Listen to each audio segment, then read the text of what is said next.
Good morning, Morning Musings by Melinda. How's everybody doing today? It's Thursday, the 7th of May, and I wanted to talk to you today about what everybody asks me, and that is, what is my purpose in life? That's a common theme that people ask all the time. Why am I here? What is my purpose? How do I understand myself? And the truth is, our purpose is all the same, and that's to understand who we are from within ourselves, moving out of the trappings of ego and into a place within ourselves that we stay connected to our spirit. But the problem is our self-perception can be very, very off. So I wanted to talk to you about that today so that you can get into a place where you can find the purposefulness of who you are and what you're doing here on the earth plane and understanding yourself in a deeper way. So there are 10 things that we don't know about ourselves, which I want to talk to you today about. And the first thing is that, we all think that we're an open book and that we know everything there is about ourselves. And we say it to people. We say, well, I'm kind and I'm generous and I'm loving and I'm giving. But when it comes down to brass tacks, do you live that way? Do you just say it or do you live it? Are you generous in your nature in all kinds of ways? Are you forgiving? Are you allowing? Or is that just lip service? You really don't know who you are until you live it, till you act on it, till it's part of your vibration, till you are an essence of what you say you are. So a lot of people say they are one thing, and they really are acting in the opposite. They say that they're not in judgment, but they walk around judging. And there's a big difference between judgment and discernment, P.S. You can discern that you don't want to have somebody in your life, because they may be toxic to you. But it isn't that you're judging them on their own karmic profile. You can bless them and send them away and neutralize that. That's what forgiveness is. And then you're discerning that that person isn't helpful to you, but you're not judging their own pathway. Sometimes your motives are a mystery to you. That's number 2 on getting to know yourself and who you really are. Have you ever done or said something spontaneously and you were surprised by it? I have. I think we all have. Things have blurted out of my mouth which I really didn't mean to say. Or maybe I did. I don't know. I have to really evaluate that. Don't you? Aren't there things you've said and done that you look back on and say, wow, I wish I hadn't said or done that. What was my motive there? And part of that, again, is going back into healing the inner child. There's never, ever a time where your inner child is completely healed. That's the truth of it. There are layers of the onion that we have to continually peel. You can't just go to a seminar or do counseling or whatever and say, I'm done. Because as long as you're on the earth plane, you are a work in progress. That's the reason that we're here, to be a work in progress, to read, to continue to work towards enlightenment, to get into a place of mindfulness, to allow ourselves to be in a higher frequency of energy, but keep moving and striving for even a higher frequency of energy. I hate that higher and lower stuff, though, because then that also sounds like judgment. And, there are a lot of people who say they're one thing and act another. And so you just have to work on yourself and never mind anybody else. So what are your motives? Are they a mystery to you? Are you triggered out to your inner child? Have you really looked at that? Now, outwards appearances say a lot to other people about you, but do you know how you really look? If you're on camera every day, holy cow, you can see a lot of things about you.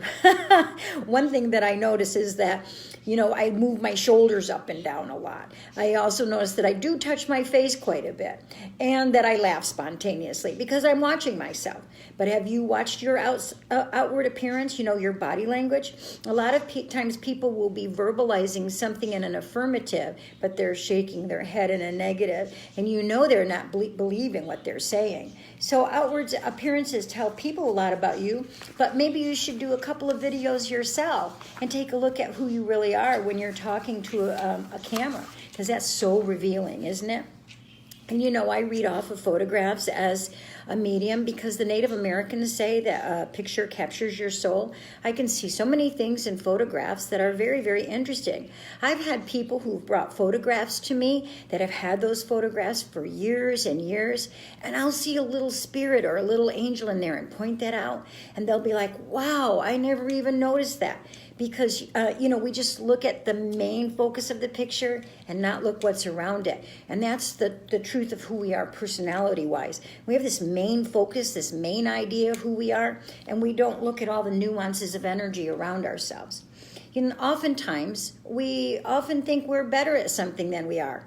Have you ever watched those shows where they, climb walls and swing around and fall into the water and all that stuff? Ninja, I know what it is. It's American Ninja thing, And we all watch that and think, oh, wow, I could do that. Yeah. And the truth is that once we would get on something like that, maybe we wouldn't even be able to do one thing. But we tell ourselves things that we're maybe better at than we think we are. Not that I don't think that we should stay optimistic. A lot of times people say they're an optimist and they're really a pessimist. A lot of times people say, I'm the most positive person that I know. I had somebody tell me, I'm the most positive person that I know. And the truth was, she complained constantly. It was kind of hilarious. That's her belief, was she was a positive person, but she exuded a different energy.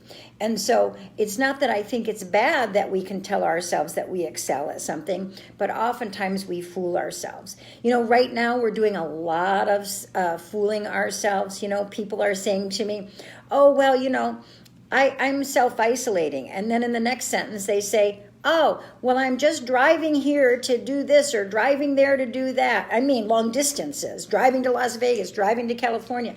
I think to myself, well, you got to stop and pump gas, and you got to stop maybe to go pee. And so, it's funny how we tell ourselves things, but again, that's just my discernment. I don't care. It's their lives. They do what they want. I'm just saying that there's a lot of fooling ourselves right now, that people are getting together with other people and saying, yeah, it's not so bad. And so it's your own discernment, right, on what's so bad.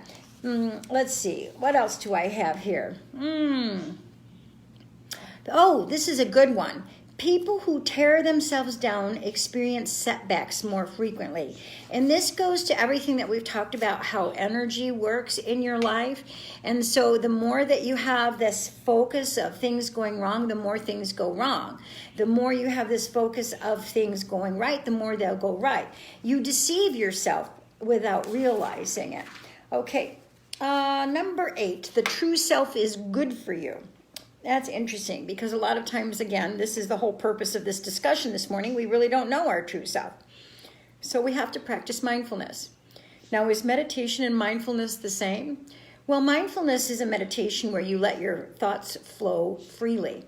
And actually, that is meditation. And don't judge your thoughts. We all have fearful thoughts. We all have angry thoughts. We all have jealous thoughts. We all have thoughts that we don't like about ourselves. But mindfulness is about staying in the thought and figuring out what it means to us in our essence, and maybe figuring out what that thought comes from, like where it comes from. Okay, who put that thought in our heads? Or did we? Is it from a past incarnation? So do you really know yourself? That's the question of the day. Do you really know yourself? And if you don't, maybe you should take a look and see who you really are. Maybe you should do a video of yourself and see what your own body language is doing, or your own voice intonations. Or maybe you should double check and see if you're saying that you're generous and kind.